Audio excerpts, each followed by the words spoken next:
রাস্তাটা সেদিন খুব শান্ত ছিল।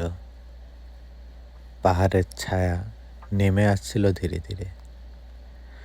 আর সূর্যটা মাথার উপরে দাঁড়িয়ে যেন প্রশ্ন করছিল, কোথায় যাচ্ছ?